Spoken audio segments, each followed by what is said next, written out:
Alô você, começa agora mais um episódio do seu podcast, do nosso podcast de Engenharia e Inovação. E hoje, gente, estamos contando aqui com um convidado muito especial, nosso amigo, arquiteto e urbanista, Vicente Loureiro. Seja bem-vindo, Vicente. Olá, ouvintes do podcast Engenharia e Inovação. Um grande prazer estar aqui com vocês, a gente conversar um pouco sobre a nossa cidade, a nossa região metropolitana, e encontrar caminhos de soluções para os problemas que afligem a nossa população.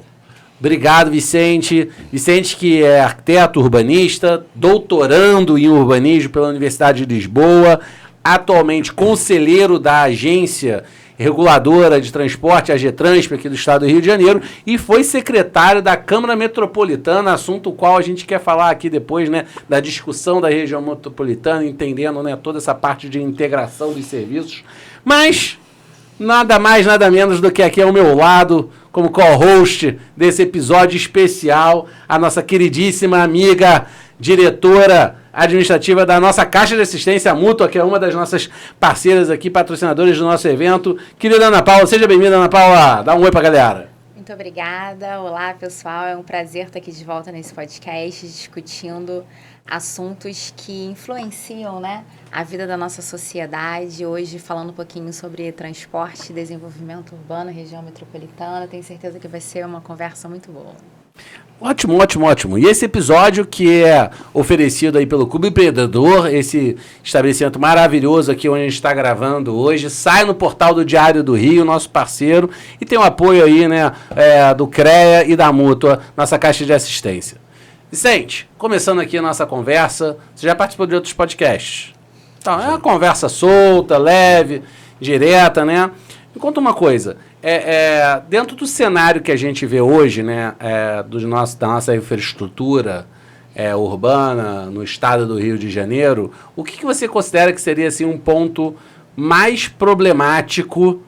Você que teve à frente aí da Câmara, tem uma visão mais holística do todo, o que você enxerga que seria o mais problemático, que precisaria aí de mais atenção dos poderes públicos?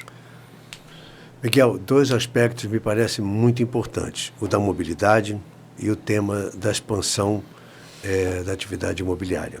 Uhum. Eu vou primeiro conversar sobre a mobilidade. Acho que o país, as cidades brasileiras, as maiores principalmente, vivem uma crise importante da mobilidade. Temos perdido anualmente, né, uma quantidade expressiva de passageiros do transporte coletivo para o individual, seja para o automóvel, seja para a motocicleta, seja para os aplicativos. Vem caindo esse número. A pandemia agravou isso e a gente está num momento delicado. A gente precisa recuperar os passageiros do transporte público. Precisamos entrar, de fato, na transição energética, quer dizer, parar de poluir, né? E os transportes têm um peso importante, a locomoção tem um peso importante, principalmente no que é movido a diesel, e também fazer com que essas transformações, né, ajudem, permitam a gente fazer uma cidade mais inclusiva, oferecer à população um serviço de qualidade e que ela permita ela conviver com as suas necessidades, ou realizar suas necessidades de modo menos custoso, não gastando tanto tempo como a gente tem visto até agora. Então essa é uma questão. A outra é um drama novo, uma dinâmica nova, demográfica, que os últimos censos começaram a registrar, que a gente vem perdendo população. As cidades vão crescendo menos e algumas até negativamente. Mas isso não tem uma representação proporcional na quantidade de imóveis. Quer dizer, por diversas razões comportamentais, sociais, que a gente vai conversar aqui, a gente tem hoje um número muito acentuado, um crescimento acentuado de número de imóveis. Quer dizer, as cidades perdem população ou crescem a taxas menores, né? Mas do ponto de vista físico, imobiliário, o crescimento ainda continua elevado. Então isso é um fato novo. Isso uma hora vai explodir, né? Vai. Porque isso é uma especulação. Eu tenho falado muito isso, assim, né? O pessoal faz assim, vamos pegar aqui nosso Porto Maravilha. Uhum. Não, porque vai vir 200 mil pessoas morar no Porto Maravilha. Eu me lembro, eu era da SEDAI, quando começou o projeto do Porto Maravilha. E aí, a primeira previsão do número de pessoas que iam ocupar a região do Porto Maravilha. Eu lembro até hoje, eu tenho esse plano até hoje lá, guardado. 300 mil pessoas que viriam morar na região do Porto Maravilha. Foi para vir 300 mil pessoas para cá, tem que sair 300 mil pessoas de algum lugar. E o imóvel é tudo 1,5 milhão, 2 milhões e tal. Agora já estou começando a baixar um pouco esses valores, mas também estou encolhendo o tamanho do imóvel. Eu falo, mas quem são esses 300 mil, cara? Com essa capacidade de compra no início de vida, porque a lógica era, não, você compra esse imóvel como se você estivesse começando a sua vida, não sei o quê. Mas quem são essas pessoas? Da onde elas vêm? De onde elas vão? Onde elas vão? Porque não é possível. É um negócio completamente... São números, né? Eu costumo brincar que a estatística é a arte de torturar os números até eles confessarem. Então, ali é uma tortura numérica até que se chegue ao parâmetro que se deseja, entendeu? Mas como é que você vê isso? Eu acho que a gente tem um desafio importante, né? O que acontece é que a boa parte dessa expansão imobiliária, ela tem se dado na periferia e nas áreas precarizadas, favelas, esse é o grande ponto que eu queria chegar. Então, essa é uma questão importante. E há lugares que foram perdendo valor, significado, por conta da violência ou de outras questões, e há uma migração interna com esvaziamento de subúrbios, por exemplo. Os subúrbios têm perdido população, né? E são lugares bem dotados de infraestrutura, de transporte, de saneamento, né? O Meia, né? O Madureira, enfim, lugares, o Grajaú, não é tão subúrbio, mas enfim, bairros que já tiveram um protagonismo em termos de locacionais, como desejo de morar, Ilha do Governador, e que foram perdendo esse vício, perdendo essa atratividade. Então, eu creio que isso não é saudável. A gente precisa fazer a cidade acontecer onde ela já existe, onde a infraestrutura minimamente é bem resolvida ou tem condição de melhorar. Então, essa perspectiva de aumentar a população do centro, eu não vejo como ruim, ela é boa, né? Claro que tem que ter cuidado com a escala, mas ela é positiva porque no centro, ou na sua área, no centro expandido, já tem uma infraestrutura importante de mobilidade, de saneamento, é positivo. Mas a gente tem que ter cuidado, porque, como você disse, de onde vem? Não pode também virar, de repente, eu querer virar a Meca, não é assim. E aconteceu o que aconteceu com a Barra da Tijuca, com os edifícios comerciais. Você chega na Barra da Tijuca hoje, tem um monte de edifício comercial vazio. Então, qual é a minha preocupação? Você cria uma expectativa não real, muita gente compra como investimento, você consegue vender enquanto está nessa coisa da propaganda. Né? Então, o cara, vou comprar porque depois eu boto para alugar, Airbnb, não sei o que e tal, e depois esse negócio explode e vira um problemão urbano, né? Enquanto isso, um problema gravíssimo da parte, a gente derivou para a parte urbana, mas agora vamos embora, né? E habitacional. Vira um problema gravíssimo que a população de favela cresce, em contramão do que a gente está falando aqui. Quer dizer, esse projeto, que é o grande projeto urbano e habitacional, hoje, por exemplo, né, estamos aqui em eleições, não se debate isso. Quer dizer, o que é o grande projeto urbano não é um projeto de resolução do problema das favelas. Não, eu digo só sobre a lógica, não estou nem entrando na lógica social, não. Estou ainda preso na lógica da engenharia e da arquitetura dessa questão. Porque essas habitações, essas edificações que estão sendo criadas, elas não dialogam com aquela população que está na favela, para que ela não fique mais naquela área irregular, naquelas condições precárias que a maior parte das favelas se encontram. Então, para mim, o grande ponto, né, se você olhar, por exemplo, eu até brinco assim, aquela série do Peaky Blinders, né, ou Gangues de Nova York, pegando Inglaterra e Estados Unidos. Há 100 anos atrás, eles viviam mais ou menos o que a gente vive hoje, tanto em termos de criminalidade, violência, como na questão urbana. Eram verdadeiros cortiços também, problemas seríssimos. Pegar lá o Manhattan era uma favelona. E que depois eles fizeram lá o Bronx, o Brooklyn, não sei o que, aquele modelo lá deles. Habitacional. Não estou nem entrando na discussão se aquele é o modelo certo ou errado. Mas tem uma dignidade, tem uma infraestrutura, tem uma condição de saneamento, de mobilidade, como você bem colocou, acessibilidade. Então, sobre a lógica, você dá uma dignidade àquela população, uma oportunidade de desenvolvimento, passa por essa questão da discussão da arquitetura, do urbanismo e da engenharia. Então, vamos lá, são dois problemas que deveriam se encontrar. Infelizmente, não se encontram as soluções. Deveriam estar, num determinado momento, mais próximas, a maneira de prover saída para essas duas questões, que são, no fundo, a mesma. Né? Na verdade, é fazer a cidade acontecer onde já tem alguma infraestrutura, isso não é ruim, é positivo, no centro, nas centralidades, ao redor dos grandes corredores de transporte. Maravilha, isso é correto. Agora, o problema é que tem um segmento da população brasileira que não tem acesso. A política habitacional traçada, a forma de financiamento, ela não dá conta de atender a demanda. Vou dar o exemplo do Minha Casa Minha Vida. Minha Casa Minha Vida, quando fez 10 anos de lançado, ele tinha, quando foi criado, a pretensão de enfrentar o déficit habitacional brasileiro, que era de 7 milhões de moradias, algo assim. Aí, passados 10 anos, ele conseguiu um recorde, entregou 4 milhões e 300 mil, mais ou menos isso, moradias, um histórico importante. Mas, quando ele fez essa entrega, qual era o déficit? Continuava em 7 milhões.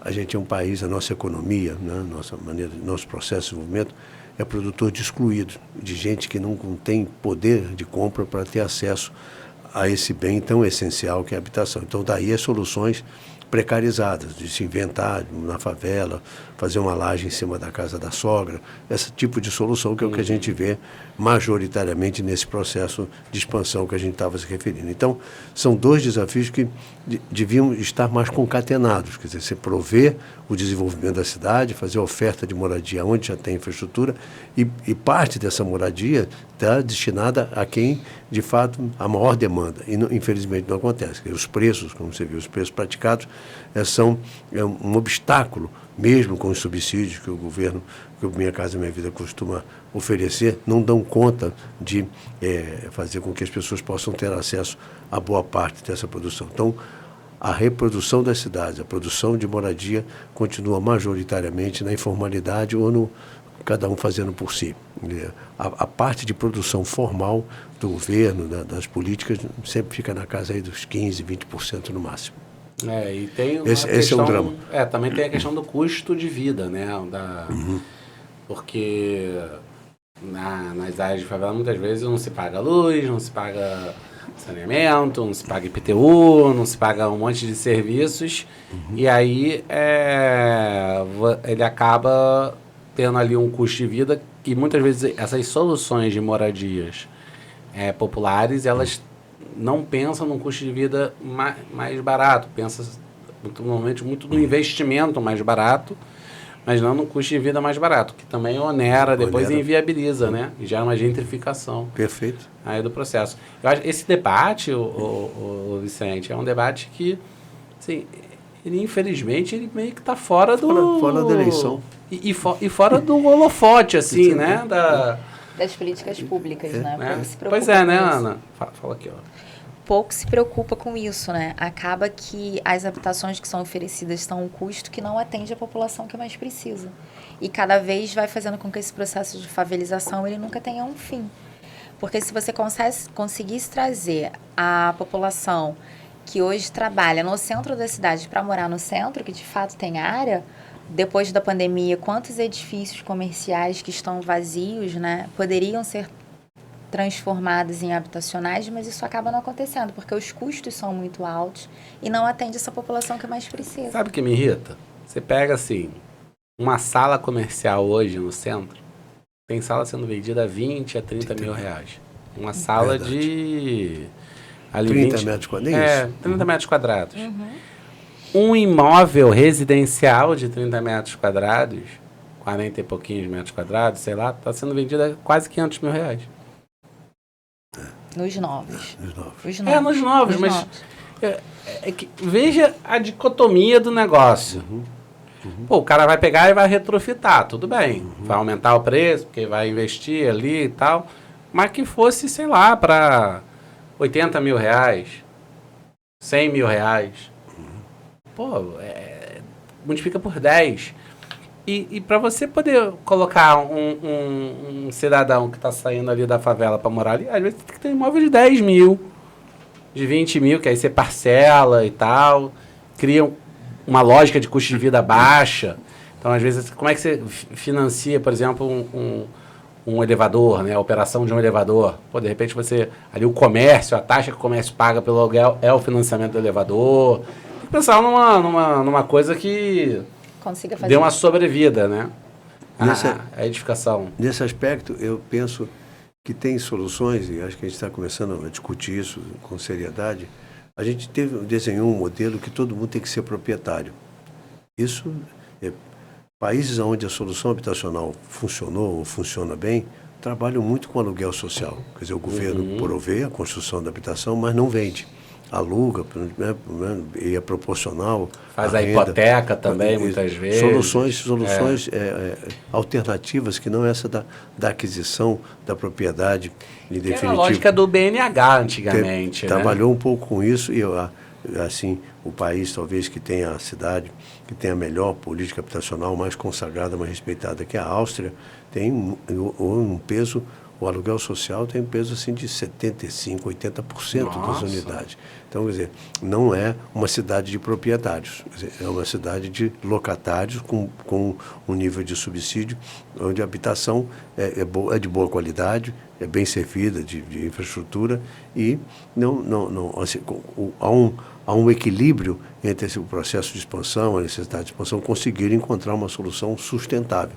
Eu acho que nós vamos ter que evoluir aqui também para entender que não é só fazer produção e vender e fazer todo mundo proprietário. Eu acho que essa ideia de trabalhar com aluguel social ou um sistema mais de cooperativa ou de hipoteca, né, com uma espécie de leasing de longo prazo, inovações nesse campo acho que vão ser necessárias para a gente poder dar conta dessa demanda que se renova e que a gente não consegue atingir. Mas é que num país que nem o nosso, que tem um histórico muito forte de inflação, a coisa da casa própria é muito enraizada na cultura da população, né? Eu vejo, assim, é uma questão de segurança, né? É o sonho de aquisição acho que de quase toda a família brasileira, né? Que passou por um processo complicado. Mas é uma discussão. É uma discussão cultural, né? É uma discussão cultural essa, comportamental, que começa a precisar ser travada, até para se pensar num modelo de um país que tem mais de 200 milhões de habitantes, 212, não lembro como é que foi o último censo. 212. Mas você veja, o comportamento se modifica com o tempo. É claro que às vezes são mais difíceis, mas veja o caso, por exemplo, do uso do automóvel. As gerações mais novas não têm mais a fixação no automóvel de ter um carro próprio, que gerações anteriores tiveram. Esse é um bom assunto. Como é que aconteceu com os preços dos automóveis? Que hoje você comprar um automóvel tem que praticamente comprar um apartamento. Que quase a mesma coisa. Gente, o automóvel mais simples custa 100 mil reais. Tá muito caro. É verdade. Isso é uma loucura. Né? Como é que pode estar crescendo o número de passageiros dentro do transporte individualizado com um preço desse? Eu acho que tem duas outras coisas que têm crescido muito, que é o uso da motocicleta, bárbaro, e do aplicativo. Quer dizer, o aplicativo Uber, a uberização, né, que eles chamam, e os outros também concorrentes do Uber, tem crescido muito a participação. E às vezes uma distância não muito longa, 2, 3 pessoas dividindo Uber, chega a praticar mesmo uma tarifa até passagem. menor do que a passagem de ônibus ou de trem ou metrô. Então, isso eu acho que tem, e também como forma até de sobrevivência. Quer dizer, as pessoas também adotaram ter um carro no aplicativo até para fazer uma renda extra ou até mesmo manter algum nível de possibilidade de receita para a sobrevivência. Então, são esses fatos que eu acho que tem mantido, né? E acho que estendido, eu não tenho os números aqui agora, Miguel, mas acho que houve uma ampliação. A frota rodando está um pouco mais velha também. Eu acho que ela cresceu também o número de carros usados por mais tempo circulando por conta dessa precarização aí também do transporte via os aplicativos. Então, tem muito carro na rua e carro novo também, acho que tem uma demanda e as pessoas têm acabam empregando 30%, 35% da sua renda para poder comprar um automóvel por 80, 100 mil. Gente, é uma loucura preço de carro hoje em dia. E não era usado, assim antes da pandemia. E carro usado também, né? Cresceu bastante esse comércio de carro usado. Então, eu acho que é um drama que eu estive agora num evento dos BRICS sobre cidades, etc. E é um drama presente nas cidades desses países que formam o BRICS, esse crescimento da solução individual. Ela é insustentável. A gente vai ter que pôr um freio nisso, encontrar fórmulas de fazer com que realmente o transporte coletivo, o transporte ativo possa ser estimulado, porque não é só sustentável economicamente, financeiramente, como também do ponto de vista ambiental. Então, é uma questão que a gente vai ter que enfrentar, difícil também, é um comportamento já também muito arraigado, no Brasil muito valorizado. Mas uma parte também tem a ver com a qualidade do transporte público, claro, né? Claro. Por exemplo, aqui no centro do Rio, eu prefiro andar a pé ou pegar o VLT do que pegar um Uber ou um táxi, porque o rolo de se andar de Uber ou de táxi e a simplicidade de você entrar num VLT, sair hoje em dia, né? Você com um celular vai ali, pim, saiu. Aliás, assim, uma coisa também terrível é o VLT na hora do rush, porque todo mundo entra e ninguém paga, né? É um negócio assustador. Mesmo com fiscal? Não, na hora do rush não tem nem fiscal, porque fica totalmente cheio, a galera não consegue passar. Eu tava comentando, eu falei assim, eu entrei na hora do rush no VLT para ir na Rio Oil Gas. Aí fui lá, paguei. Aí, para minha surpresa, de todo mundo que entrou, só você pagou? Só eu paguei. Aí eu falei, meu Deus, não é possível. Não fiquei em pé, não. Não, e não também é uma solução. E eu acho uma maldade, que você vê que é uma coisa cultural, né? Se você não mantém em pé, aí fica cheio, o VLT fica lotado. É um transporte importantíssimo, integra ali, sendo a cidade com rodoviária, com Santos Dumont, um negócio que funciona bem. Muito. Se você não mantém ele em pé, dali a pouco está sucateado, dali a pouco não está mais funcionando. Aí a própria população que perde, né? Ela mesma que perde. E precisa encontrar dinâmicas de equações econômicas e lógicas, né? Não sei se é reconhecimento facial, não sei nem como é que seria uma solução, mas foi um modelo que se integrou bem na composição aqui, não sei como é que... O VLT é regulado pela GETRANSP? Não, é municipal. É prefeitura. É municipal. Porque diferente, na contramão do, por exemplo, a gente pode trazer aqui, agora já entrando na questão da mobilidade, da Supervia, que cada vez mais vem perdendo passageiros e cada vez mais se tornando problemático. Né? Porque qual é a grande vantagem do Uber, na minha visão? Eu coloco aqui Uber, aparece para mim assim, ó, vai chegar um Uber para você em 6 minutos. E o tempo do seu trajeto é 15 minutos. Você sabe, dali a 21 minutos, você está chegando no seu destino.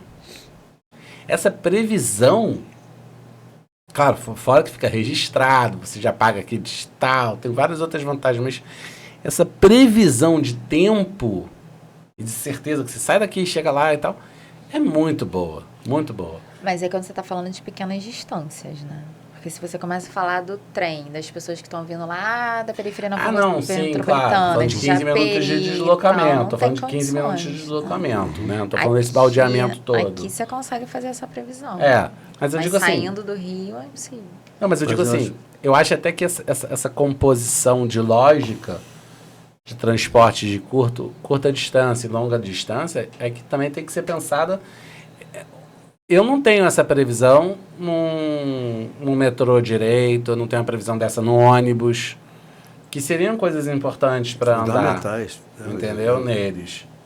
Quando eu fui estudar em Portugal, eu lidei com um aplicativo Movit, andava de ônibus, ou de bonde, enfim, de transporte público, não tinha carro lá.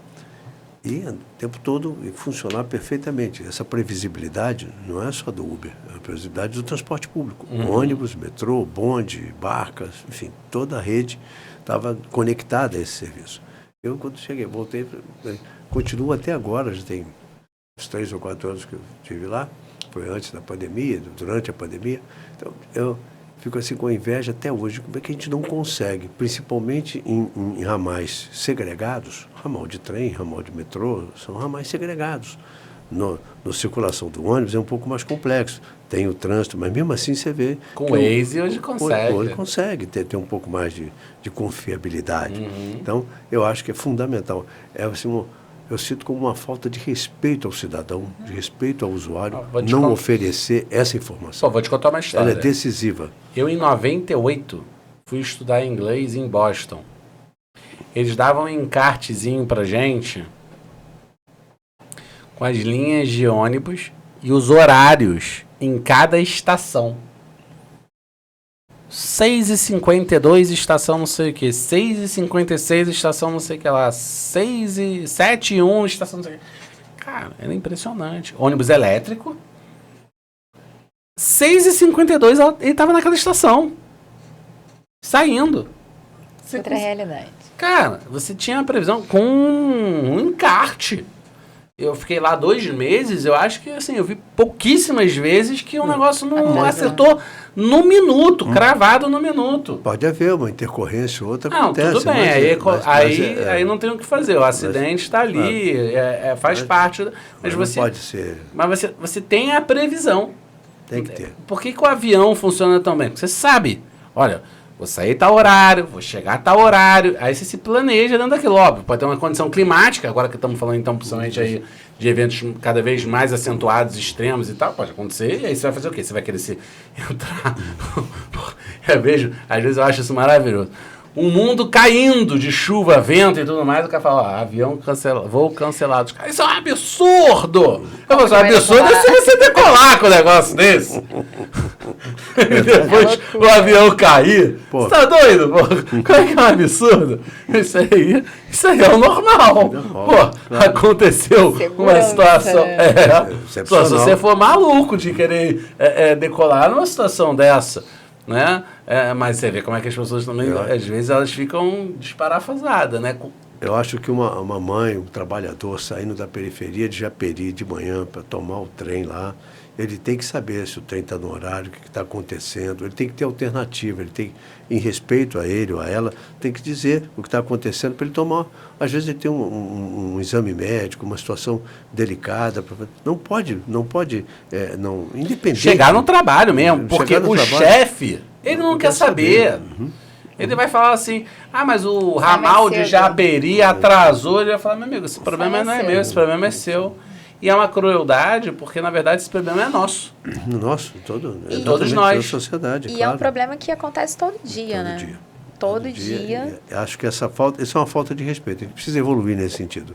Como cidadania mesmo. Oferecer um serviço que tenha previsibilidade. A maior previsibilidade possível. Eu acho que é essencial. Principalmente nesses ramais segregados. Sabe? Onde você tem um pouco mais de domínio sobre as intercorrências. Claro que não fecha a porteira. Aqui e acolá pode acontecer. A gente sabe, pode ter tiroteio, pode ter... Mas na hora que você dá transparência a isso tudo, dando um sistema coeso, também acaba com essa historinha de usar incompetência como desculpa para outras coisas. Eu teve uma situação muito interessante... a gente logo no começo do mandato fez uma reunião, uma parceria que a gente estava construindo do CREA com a Polícia Militar, né, na parte de inteligência e tudo mais. E aí eu tinha acabado de ter uma denúncia que tinha faltado luz nessa crise que teve aí com a Light, né, mas acho que foi no bairro de Copacabana ou foi na Ilha do Governador, não vou me lembrar agora exatamente qual foi. E aí a alegação é que tinha sido roubo de cabo. Né, sai na imprensa, roubo de cabo e tal. Aí a polícia, tá bom. Cadê o boletim de ocorrência? Aonde que roubou? Cadê o registro? Não tinha roubo nenhum. Na verdade, o que aconteceu? Faltou luz por um problema operacional. O cara já, teve roubo de cabo. Não é que não tenha roubo de cabo, existem os roubos de cabo mesmo e tal, mas o cara também começa a usar isso como uma forma de desculpa, às vezes, para não fazer um investimento, para não operar da forma correta. Então, assim, é necessário, ainda mais num país como o nosso, que todo mundo é metido a malandro, né? Porque se ele fosse malandro mesmo, eu prestava o serviço direitinho, cobrava direitinho, recebia direitinho e estava tudo ok. Mas a gente aqui é metido a malandro e quer... até uma frase do Chico Buarque, né, naquela ópera do malandro, né? Que se malandro soubesse como é bom ser honesto, seria honesto só por malandragem, né? Que eu acho maravilhoso essa passagem. Mas, assim, a gente vê, e aí entrando até no tema que mais hoje, né, na sua função como conselheiro da AGETRANSP, né, eu acho que é um dos pontos hoje de maior preocupação da população, é um ponto de preocupação nossa lá no CREA, inclusive. A gente acabou de criar um grupo de trabalho específico só sobre a questão de mobilidade. Que legal. Mas o foco da questão da supervia, trazendo aí essa questão. Né? A supervia, ela é fundamental para a dinâmica urbana da região metropolitana do Rio de Janeiro. Porque a gente tem essa questão pendular, né? Os municípios da Baixada são municípios dormitórios, e muita gente vem para a cidade do Rio de Janeiro trabalhar e volta, e o trem faz muito esse papel. E vem caindo cada vez mais o número de passageiros. Isso, naturalmente, prejudica o equilíbrio econômico do trem, mas também vem caindo porque o serviço está cada vez pior. Então, como é que está hoje, né? E a agência tenta fazer a regulação desse serviço, que hoje é um serviço concedido, privado, né? Então, como é que está esse desafio?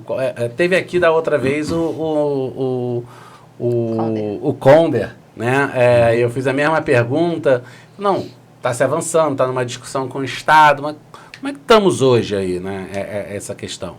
Bom, em primeiro lugar, antes da pandemia já havia uma queda na quantidade de passageiros transportados, vinha perdendo.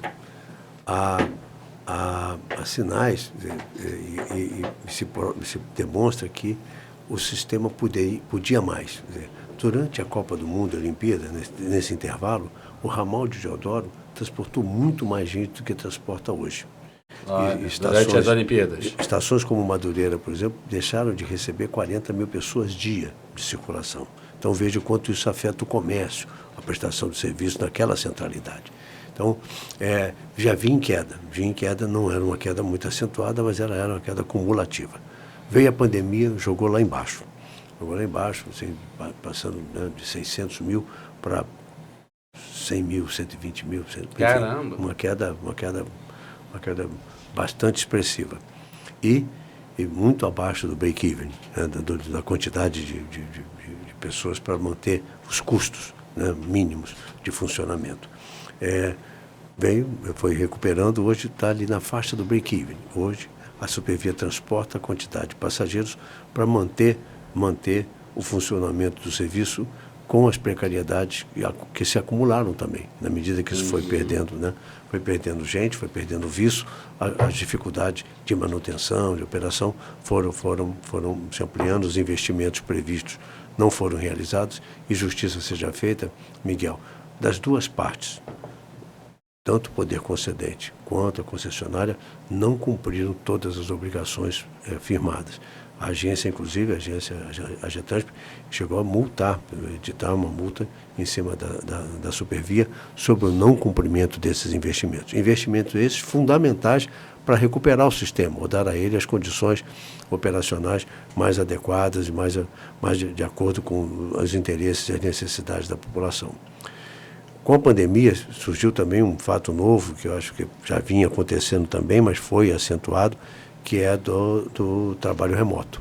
Ele cresceu bastante. É verdade. Cresceu bastante. Claro que não atingiu tanto essa clientela da Supervia, não foi tão atingida do ponto de vista do trabalho remoto, mas atingiu uma parte da população que eram os prestadores de serviços mais precários, diaristas, pedreiros, assim, de pequenas construções.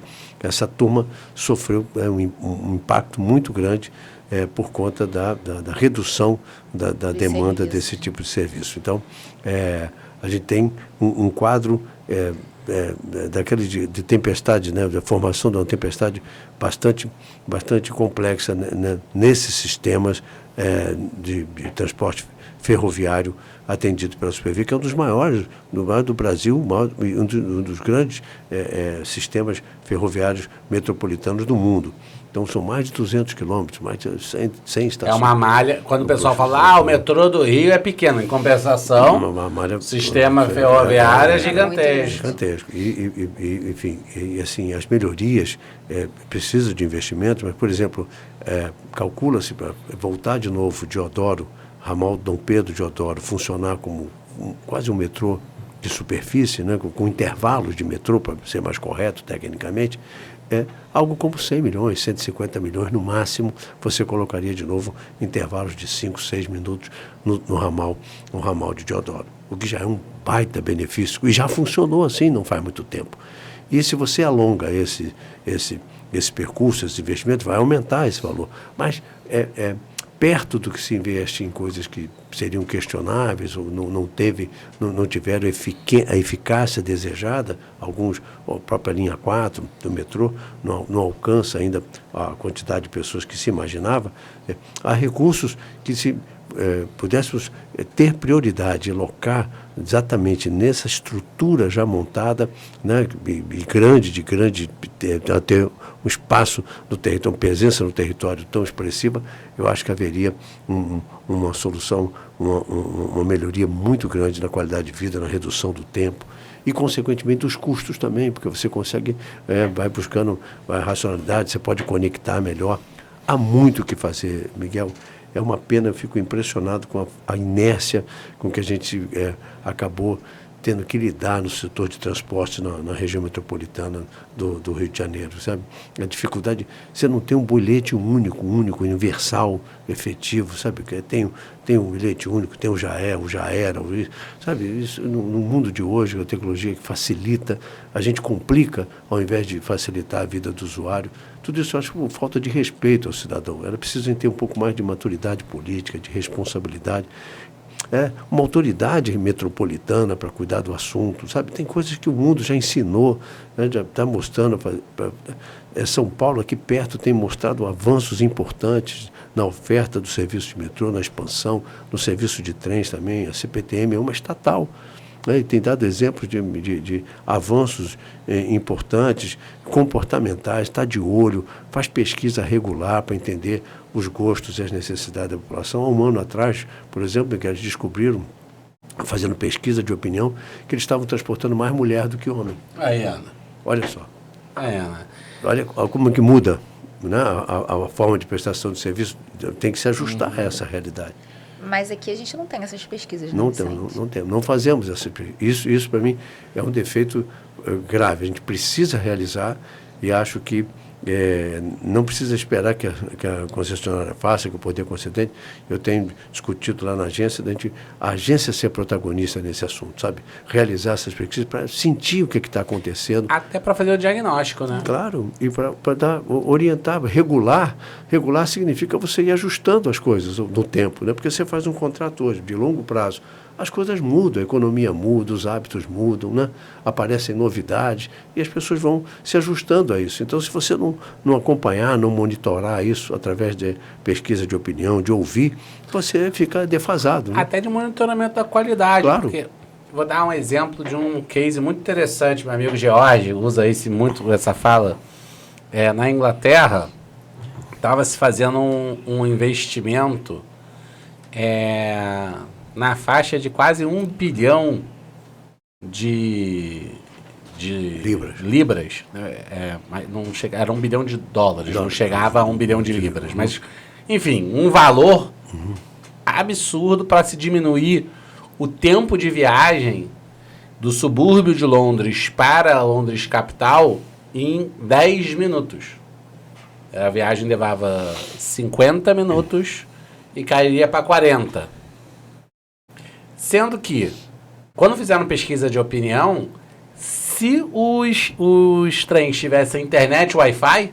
Poderia ser os 50 minutos. E o cara já ia ali trabalhando e tudo mais, para ele tanto faz essa diferença de 10 minutos.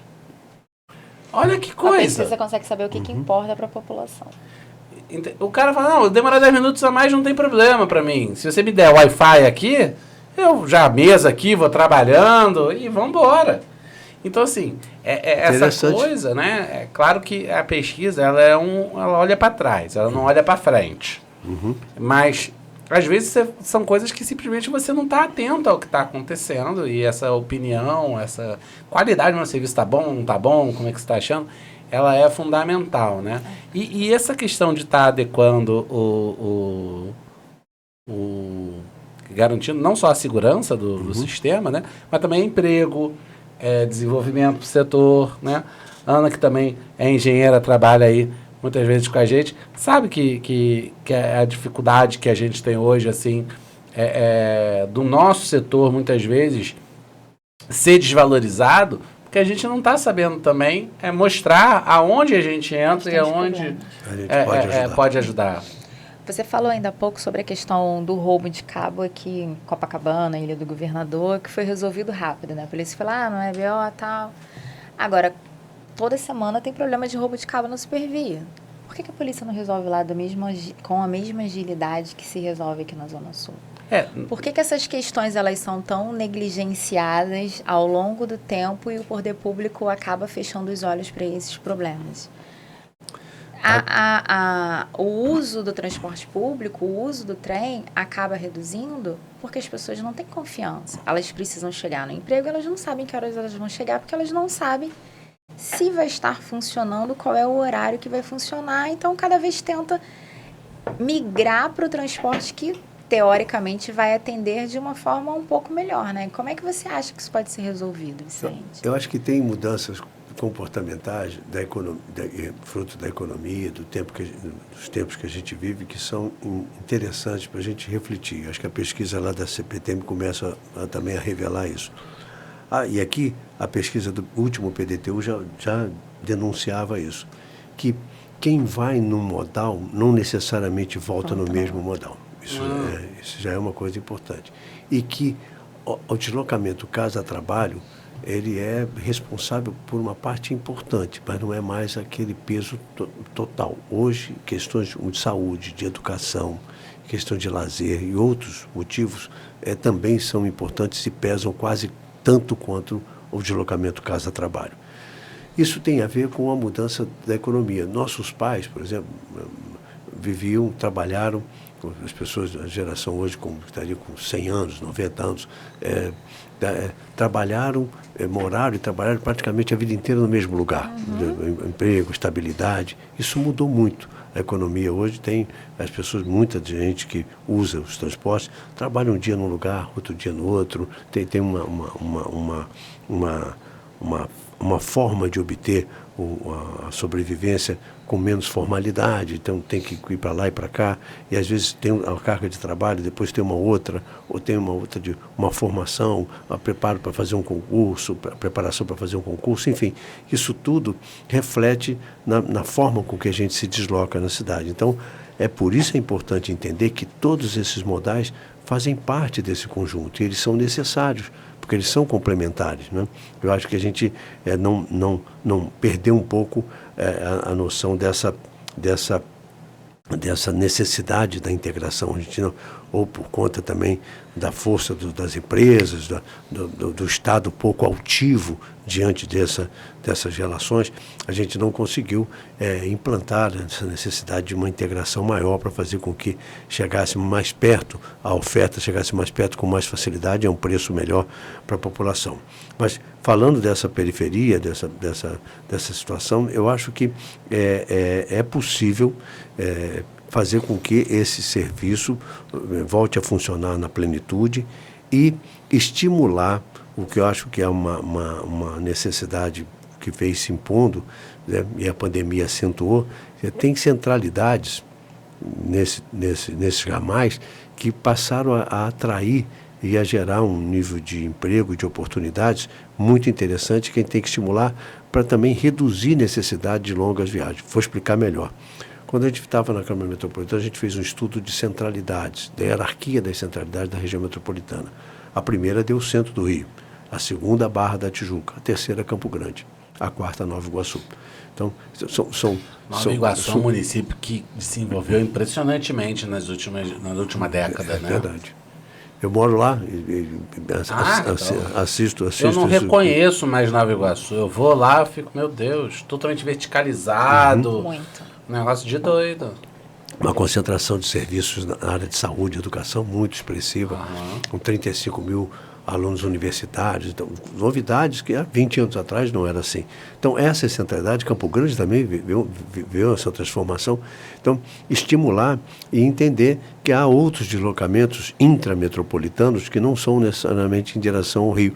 E oferecer os horários, os circuitos, entendendo essa nova dinâmica. Então, há muito o que fazer e acho que entender esse processo, essas transformações, essa dinâmica da economia, do comportamento da população, é fundamental para que você ajuste essa estrutura, né, a um funcionamento melhor e reduza assim, a necessidade de viagens de grande deslocamento. Dou um exemplo sempre, você conhece um exemplo que eu dou, uma mulher lá na periferia de Japeri sai de manhã de casa com o filho no colo, toma um trem para descer em Ricardo de Albuquerque, já no município do Rio, para atravessar a rua e fazer a nebulização no filho dela.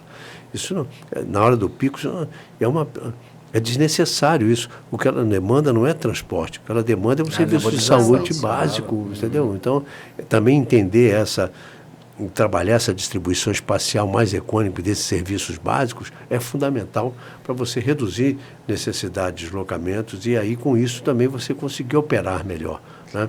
Levar infraestrutura para as pessoas onde elas moram. É uma grande engrenagem, claro, né? Tudo tem, né? Se bem azeitada, ela funciona bem como um todo. Quando começa a falhar, tudo começa a falhar.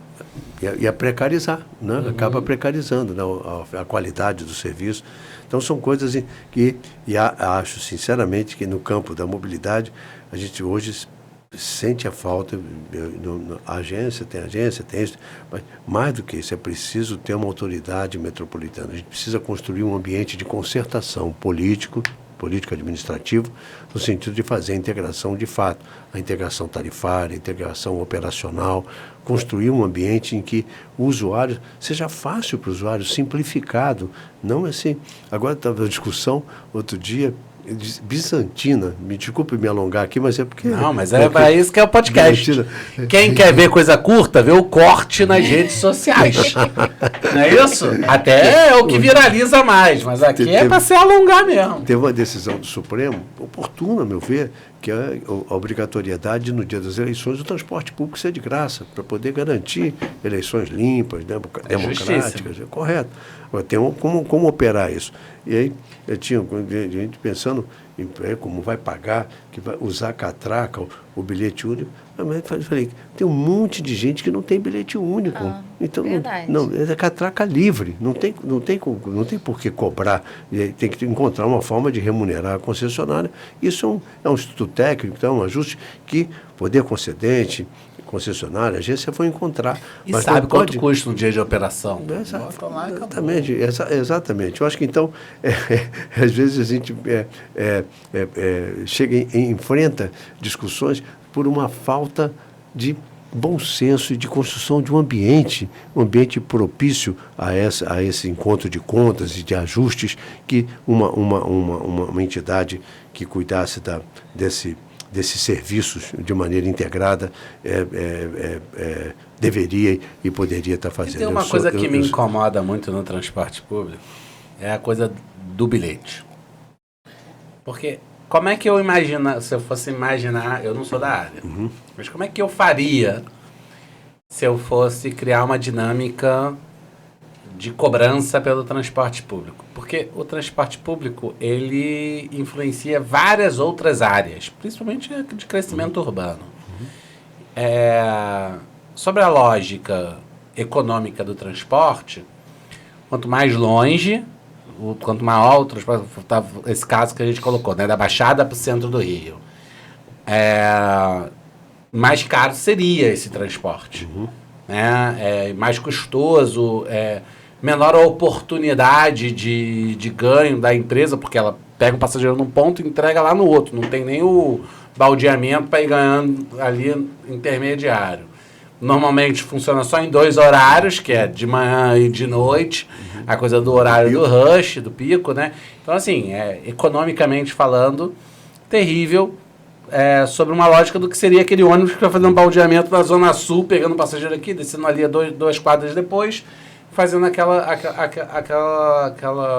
dinâmica. Mas essa primeira, pela lógica urbana, pode ser muito mais importante, muitas vezes muito mais importante, por causa que você descentraliza. Você garante que não vai favelizar, porque a favelização também tem a ver com a mobilidade do cara levar tanto tempo, a qualidade do transporte e tudo mais. Então, ao invés de você ficar cobrando um ticket super caro do cara que está fazendo esse transporte, que às vezes tem que mentir no trabalho para não pagar lá o vale-transporte e tudo mais, você até gera morador de rua.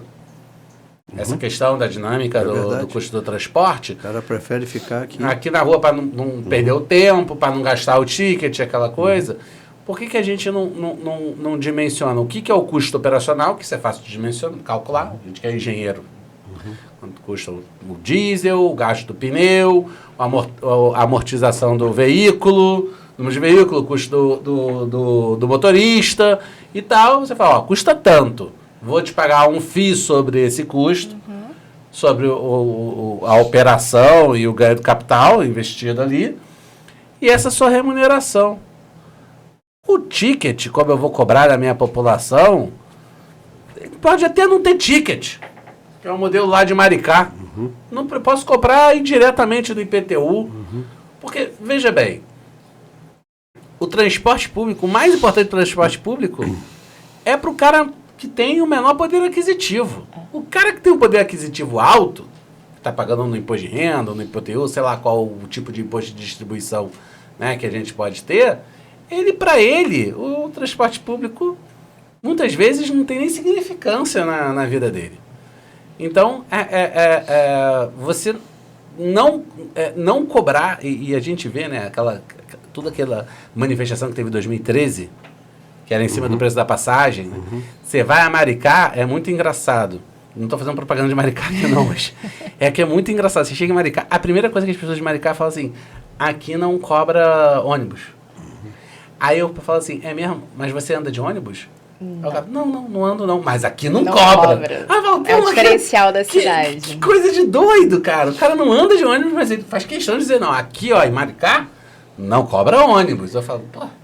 Então, essa dinâmica que foi construída, que virou uma verdade absoluta, sobre a lógica de cobrar a tarifa e tudo mais, ela talvez precisasse ser meio que desconstruída e falar, não, cara, vamos pensar numa outra forma de prestar esse serviço e remunerar por ele, porque tem que remunerar também, não adianta não querer remunerar. Mas foi feita uma pesquisa agora, né, Vicente, da CNT, e os usuários, eles não apontaram a tarifa como um fator primordial para voltar a usar o transporte coletivo. Eles pontuam que mais importante do que isso é a previsibilidade, com certeza, o tempo, isso aí é fundamental. O trajeto. O custo acaba ficando em segundo lugar, terceiro, quarto lugar. Mas é uma discussão, perfeito, a pesquisa diz isso, e é verdade.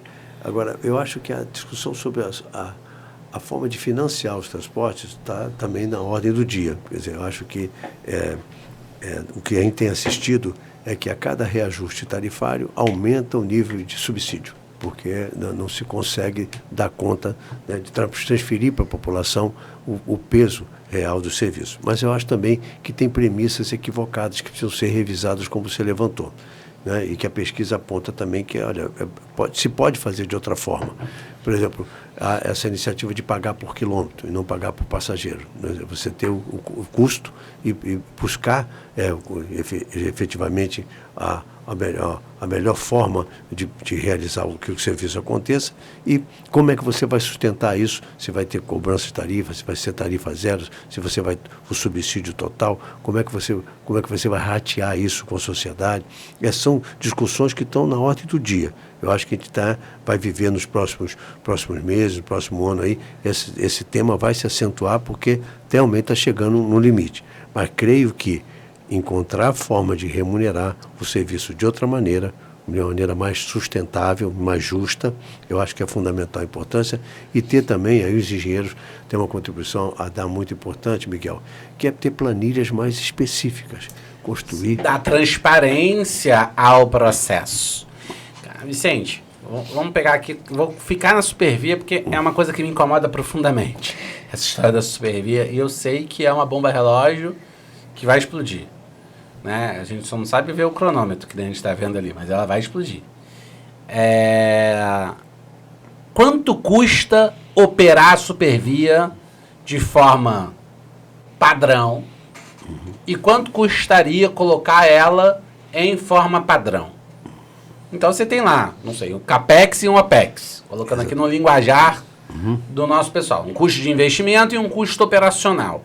Então vamos supor, para botar a Supervia funcionando, custa R$1,5 bilhão de reais. E em 2 anos você coloca ela padrão FIFA. E o custo operacional dela é 150 milhões. 150 milhões eu estou exagerando, né? Sei lá, 50 milhões. Ou 50 milhões mês? Sei lá, 50 milhões mês pode ser? 100 milhões mês? São. Estou tentando acertar a ordem de grandeza aqui. Passageiros, dia. Vamos supor que seja 100 milhões mês. Não sei, não faço a menor ideia, gente. Eu sei que é uma não vergonha. leve em consideração esses é uma vergonha, engenheiro. Não tem ordem de grandeza, mas nesse caso eu estou bem às cegas aqui, né, sobre a questão da Supervia. Mas vamos supor que fosse 100 milhões mês. Né, vai dar aí 1 bilhão e 200 mil ano. Né? Então 100 milhões mês e 2 bilhões, 1,5 bilhão para botar em investimento, para botar em dia aquela questão. Eu tenho certeza, se a gente chegasse e falasse assim, ó, a partir de agora, ninguém que andar de Supervia mais vai pagar Supervia. Mas vamos aumentar aqui, ó, 20 centavos no valor da gasolina. 50 centavos, que seja 50 centavos no valor da gasolina. Essa é uma das alternativas. Você está entendendo? Vai aumentar o valor da gasolina. O pessoal vem discutindo, uma das alternativas é essa. A sociedade toda pagar pelo serviço de transporte. Mas eu acho justo. Eu acho justo. O que não pode acontecer, que é o que acontece toda hora, é aumenta os 50 centavos na gasolina, porque eles aumentam mesmo, e você não vê nada. E está financiando, sabe-se Deus o quê. Então, quando você consegue ver claramente aquilo que você está financiando e que você entende... Agora, tem que garantir o padrão do serviço entregue, né? Porque senão, você está financiando o negócio é terrível, aí é que a pessoa começa a ficar com raiva, começa a não querer pagar mesmo e tudo mais, começam os boicotes. Então, é uma questão de compromisso dos dois lados, né? A gente saber que tem um preço que é justo, que é um preço de mercado, né? Com uma transparência de lógica de cobrança. É o famoso parar que fingir que está fazendo e outro parar que fingir que está pagando. Porque, não consigo... É a mesma coisa do VLT, que eu estava falando aqui. Pô, ninguém paga, lá entra e não paga, ninguém paga o VLT. E não pode reclamar da qualidade do serviço. Então, se não vai pagar o VLT, tá bom, como é que a gente vai cobrar indiretamente? É o que? É IPTU? Qual é o modelo econômico? Então, vamos adotar um modelo econômico que é isso, e quem andar no VLT... Eu acho que essas discussões são discussões importantes. Estão na ordem do dia. Na ordem do dia.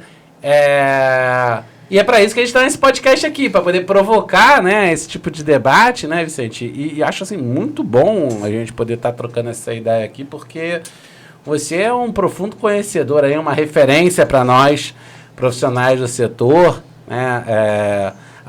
O Conselho de Engenharia e Arquitetura agora são separados, mas o setor é o mesmo, não muda, né? Essa realidade da dinâmica, né? São um fazedor de cidade, né? E nós somos os responsáveis por garantir que elas possam ter, né, que a aglomeração aconteça.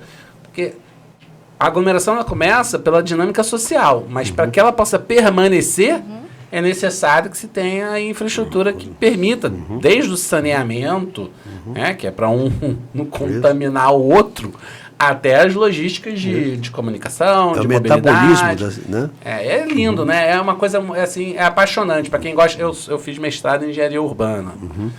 Então, é um tema que a mim me cativa também muito, né? E é encantador, assim, quando você vai vendo a história, a dinâmica, os processos.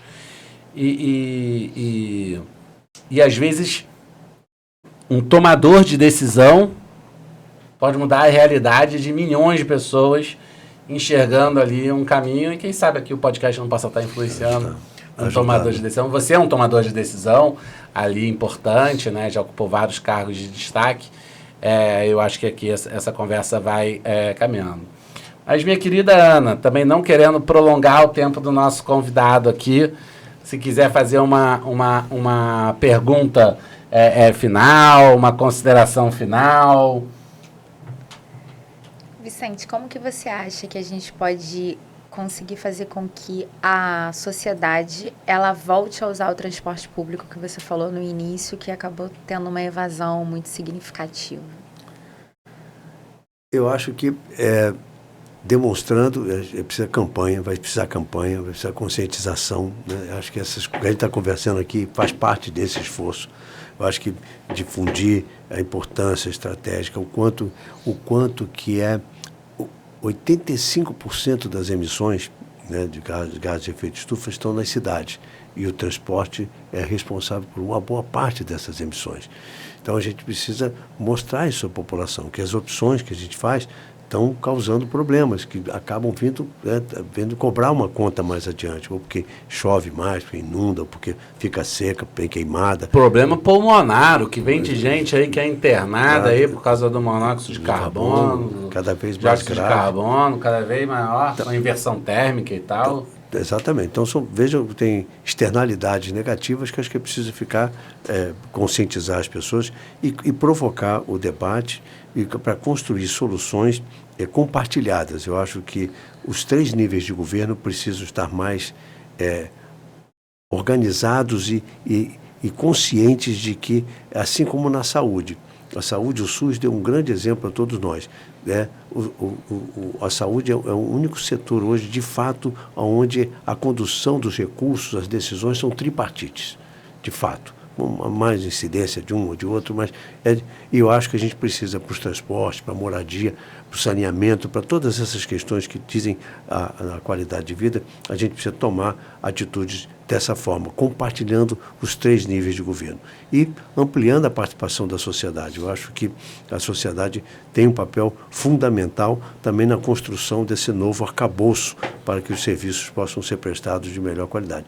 E a participação não só nas discussões, etc., mas esse processo de ouvir regularmente. Hoje as novas tecnologias permitem que você tenha aferições muito instantâneas sobre o comportamento da população diante desses serviços, e eu acho que a gente precisa ter a antena voltada para isso, para que a gente possa juntos construir uma solução mais factível, mais sustentável e que possa, no curto prazo, eu acredito, Miguel e Ana, que é possível, claro que tem coisas que vão demorar um pouco mais, mas tem muitas soluções de curto prazo que podem ser tomadas e que têm resultados efetivos para a população. Essa, por exemplo, de ter na mão o direito à informação, de que horas vai passar o trem, que horas vai passar o ônibus, que horas vai passar. Isso eu acho que não é uma coisa do outro mundo, não é um curso do outro mundo. E começa por aí. Começa, eu acho que é uma mudança de transformação, de atitude, de respeito. E eu creio, assim, para encerrar minha participação, eu creio, Ana, que criou-se, como ficou muito para pobre, muito destinado a populações mais pobres, né? É como se qualquer coisa servisse, sabe? Que qualquer entrega, e não é verdade. Eu acho que a gente tem que levantar a régua, prestar um serviço de qualidade, com respeito, porque dessa maneira a gente vai atender essa população mais sofrida, mas vai atender também outros segmentos que, por consciência cidadã, também vão entender que o transporte público é melhor para todos. Com certeza, Vicente. Mas aí, agora sim, encerrando, na nossa pesquisa interna, a maior parte do nosso público são de estudantes e jovens profissionais recém-formados. E muitos deles engenheiros, arquitetos, né? O que você falaria para esse público que está aí adentrando a vida profissional, ou indo se formar, ou recém-formado, sobre o nosso setor, sobre a nossa área, como oportunidade, perspectiva? O que você mandaria aí de uma mensagem para os nossos colegas? Eu acho que essas novas tecnologias que estão aí, né, se tiver mais engenheiro, mais arquiteto envolvido na concepção, na formulação de de instrumentos, ferramentas, né, para que a gente opere melhor esses serviços. Eu acho que tem um filão nessa, assim, vejo uma vertente de oportunidades juntando o saber da engenharia, o saber da arquitetura, do urbanismo, com essas novas tecnologias, para criar realmente ferramentas que façam com que os serviços possam ser melhor prestados e melhor aferidos e, com isso, cada vez aperfeiçoados a ponto de levar à população a melhor entrega, a melhor oferta de serviço, de melhoria de qualidade de vida. Acho que tem uma grande oportunidade nesse campo aí, né? Essas startups dos engenheiros, dos arquitetos voltados para os serviços essenciais do metabolismo das cidades, no saneamento, no transporte, na moradia. A gente tem muito que contribuir. Eu faço fé nessa garotada, que já nasceu sabendo mexer nisso. Acho que vai ser uma contribuição muito importante. Maravilha, maravilha, maravilha. Quer deixar suas redes sociais? Quem quiser te seguir, entrar em contato com você, como é que faz? Bom, eu tenho o Instagram, tenho também o WhatsApp, que é o meu telefone, 969973753. É o que eu uso, efetivamente. Aí, ó, galera. Quem quiser mandar aí um WhatsApp, fica à vontade, é isso aí. O que vale é isso. Eu não consigo usar meu WhatsApp, eu já desisti. Imagina se você dá seu telefone. Não, você pode mudar, não vou conseguir falar com as pessoas mesmo, eu não consigo acompanhar o WhatsApp, infelizmente, mas a gente segue aí firme e forte. Muito obrigado, Vicente. Eu tenho certeza que essa bate-papo serve para a gente refletir, discutir. Muita gente acompanha aqui a gente e a gente vai cada vez avançando mais. O nosso setor é um setor, eu bato muito nessa tecla, se comunica mal. Verdade. É um setor que tem que aprender a se comunicar melhor, até para se valorizar. Né? Então, essa é a nossa missão principal aqui no Inova Rio. O nosso podcast de engenharia e inovação. Muito obrigado você que nos acompanhou até agora. Obrigado, Ana. Então, encerramos aqui mais um episódio oferecido pela Diário do Rio, Clube Empreendedor, Mútua, Caixa de Assistência do Sistema Cofé CREA. Até o próximo.